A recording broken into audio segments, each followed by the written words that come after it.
comme...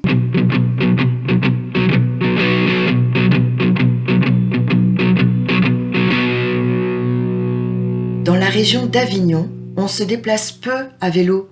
Seulement 3% des trajets quotidiens sont réalisés à vélo, contre 81% en voiture. Et pourtant, Avignon était la capitale française du vélo dans les années 80. Plus de 16% des déplacements y étaient réalisés à bicyclette. Et que dire des années 30, où le vélo était omniprésent dans nos rues. Avec la démocratisation de la voiture individuelle, nos villes et nos modes de vie ont été façonnés par le tout-voiture. Le vélo a perdu sa place dans l'espace public et son utilisation a donc fortement diminué partout en France.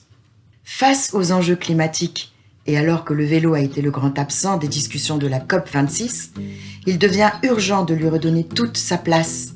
Or, l'agglomération d'Avignon a beaucoup de retard. La part modale du vélo est actuellement à 3%, mais la loi d'orientation mobilité vise 9% pour 2024 et le plan national vélo vise 12% en 2030. Côté bons élèves, la ville de Strasbourg est aujourd'hui à 17% et Copenhague déjà à 50%. Pour résumer, côté vélo, l'agglo d'Avignon est complètement à la ramasse. Avignon a pourtant de nombreux atouts pour redevenir la championne du vélo. 60% des déplacements font moins de 5 km. Le climat est très favorable à la pratique du vélo toute l'année. Le relief est relativement plat et le vélo a tellement d'avantages. Quand on regarde le rendement énergétique, c'est-à-dire l'énergie qu'on doit fournir pour faire par exemple 1 km, alors le vélo est la plus formidable machine de tous les temps. Mais ce n'est pas tout. Si on s'amuse à comparer cette efficacité énergétique avec celle des autres animaux, là encore c'est le cycliste qui gagne. Le cycliste est plus efficace que l'abeille, le lapin, que le pigeon, le cheval ou le dauphin. Et un humain à vélo est même 3 fois plus efficace qu'un humain à pied. Cet exploit a 2 raisons principales. D'abord, le vélo transforme l'énergie de nos jambes qui poussent de haut en bas en énergie pour aller uniquement vers l'avant. Ensuite, il y a le poids de la machine. Si un vélo pèse environ 12 kg, une voiture pèse 1000 kg au moins, alors que les deux servent à transporter le même bonhomme de 60 kg. Enfin, au-delà de cette fabuleuse efficacité énergétique, le vélo est quasiment le seul moyen de déplacement qui n'aggrave pas le réchauffement climatique. Quand on parcourt 1 km à vélo, on n'émet pas de CO2, ou presque pas dans le cas d'un vélo électrique. En comparaison, la voiture émet 193 grammes de CO2 par kilomètre. En plus, l'énergie du cycliste, c'est ce qu'il mange. Le pain, les spaghettis, les raisins secs, tout ça c'est 100% renouvelable, alors que ce que mange le moteur, c'est du pétrole.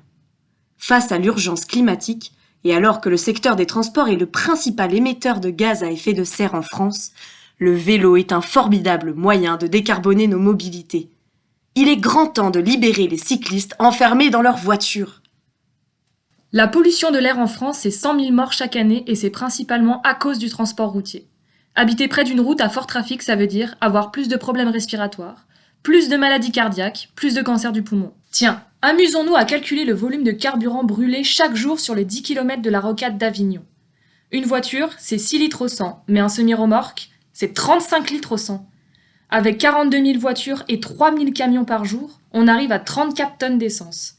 L'équivalent d'un gros camion-citerne, brûlé chaque jour sous les fenêtres et dans les narines des Avignonnais, uniquement pour ces 10 km de rocade. Et oui, Autour du pont d'Avignon, on tous ensemble.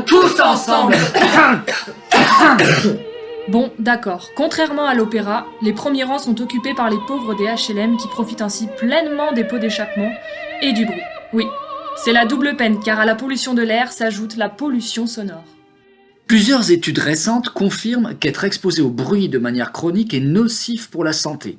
Le bruit augmente le stress et perturbe le sommeil, ce qui aggrave ensuite le diabète, l'obésité, les accidents cardiovasculaires, les dépressions et même les difficultés d'apprentissage pour les enfants. Et si les voitures, camions, scooters et motos sont les principaux coupables, le vélo, à l'inverse, fait tellement peu de bruit qu'on lui reproche souvent de ne pas l'entendre arriver.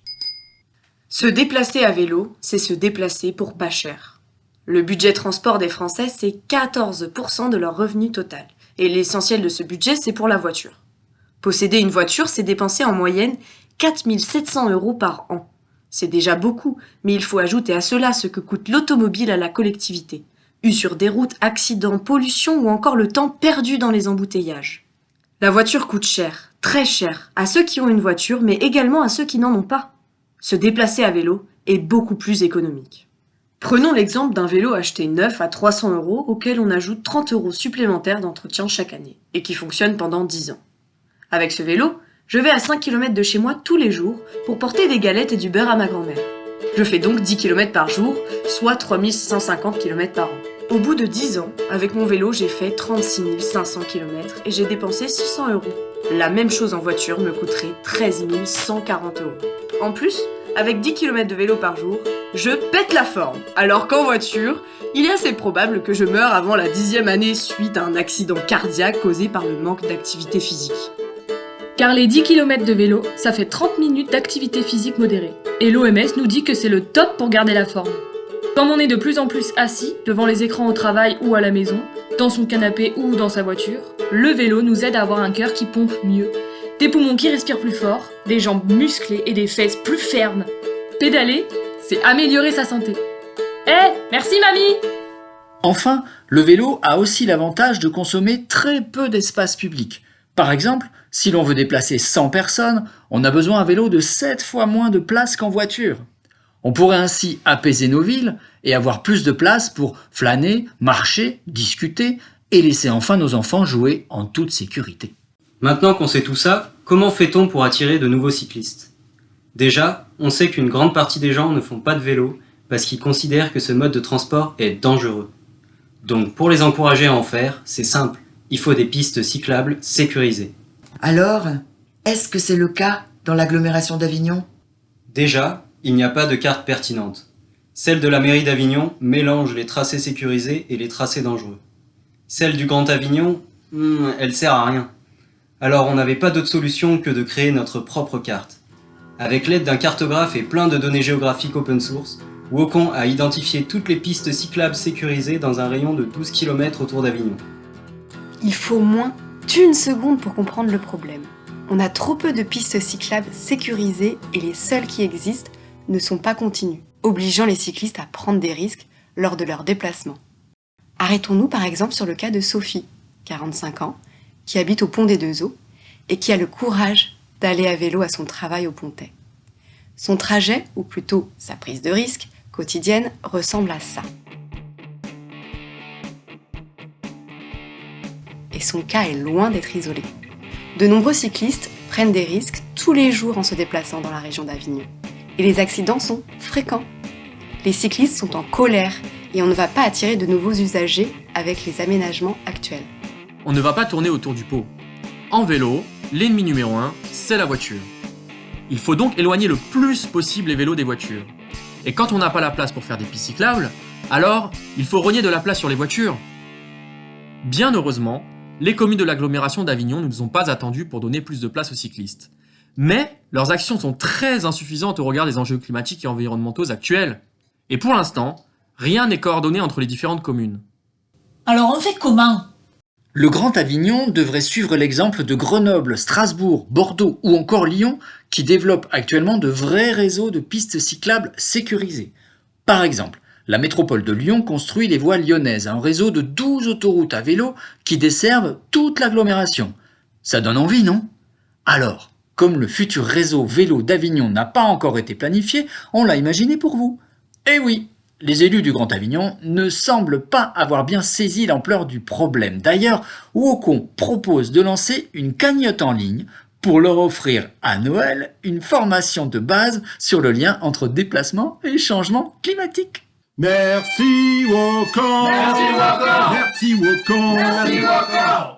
Dans un rayon de 12 km autour d'Avignon, on a regardé où les gens habitent, travaillent, font leurs courses, vont chercher leurs enfants à l'école. Puis on en a déduit leur déplacement quotidien. Et donc le futur réseau express vélo, autrement dit, le rêve. Il est constitué de 9 autoroutes à vélo permettant de traverser la région d'Avignon et d'accéder facilement aux différentes zones urbaines et d'activités. Par exemple, la ligne verte permet de relier de manière sécurisée Avignon, Le Pontet, Sorgues et même Bédarrides. Le rêve d'Avignon est aussi connecté aux gares de train, bus et tram pour encourager les déplacements plus lointains à vélo. On a d'ailleurs besoin de plus de parkings à vélo sécurisés, en particulier près des gares. On doit pouvoir laisser nos vélos, le jour comme la nuit, sans crainte de les retrouver dégradés, voire de ne pas les retrouver du tout. Pour que ce réseau soit vraiment efficace, il doit être suffisamment dimensionné, continu et complètement sécurisé. Une piste cyclable est acceptable si et seulement si on peut laisser notre grand-mère ou notre enfant de 8 ans y rouler en toute sécurité. Et il faut aussi penser aux piétons. La piste cyclable doit être assez éloignée pour ne pas les mettre en danger. Et à Avignon, on en trouve des pistes cyclables acceptables ? Eh bien oui, la piste cyclable du pont d'Aladier.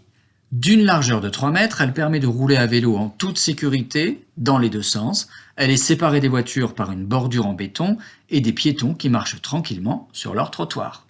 Depuis son ouverture en 2015, cette piste cyclable a attiré de nombreux nouveaux usagers. Le compteur du pont d'Aladier dénombre en moyenne 1500 passages par jour. Imaginez maintenant combien de nouveaux usagers on aura lorsque le rêve d'Avignon sera construit. Et imaginez le soulagement et la joie pour les courageux cyclistes actuels. Fini les mauvaises notes dans le baromètre des villes cyclables et fini les zones dangereuses signalées. Le rêve d'Avignon répondra enfin à leurs attentes de pistes cyclables sécurisées. Pour limiter les travaux, le réseau Express Vélo d'Avignon s'appuiera notamment sur les aménagements existants et comptera environ 130 km de pistes cyclables supplémentaires. À 250 000 € le kilomètre en moyenne, ça fait un budget de 32 millions d'euros. Ça paraît une grosse somme, mais ce n'est rien comparé aux 13 km du projet Léo, 500 millions d'euros. On peut citer également la ligne 1 du tramway qui fait 5 km pour 135 millions d'euros et qui transporte seulement 6500 voyageurs par jour. Et il faut aussi penser à tout l'argent que les anciens automobilistes et futurs cyclistes vont économiser, des milliers d'euros, mais aussi à la baisse de la pollution et à l'amélioration générale de la santé et de la qualité de vie dans toute l'agglomération. Alors, pour qu'on prenne au sérieux la nécessité de développer le vélo, le vrai futur de nos mobilités, participons à des vélorussions, faisons des blocus de vélos sur les routes, saisissons-nous de nos pots de peinture blanche et dessinons des propositions de fausses pistes cyclables pour inspirer nos élus. Participons à des événements spectaculaires comme de fausses inaugurations de nouvelles pistes cyclables où on invite tout le gratin. N'ayons de cesse d'interpeller les élus, Grand Avignon et mairie confondus. Qu'Avignon devienne une ville cyclable citée en exemple et que le rêve devienne réalité.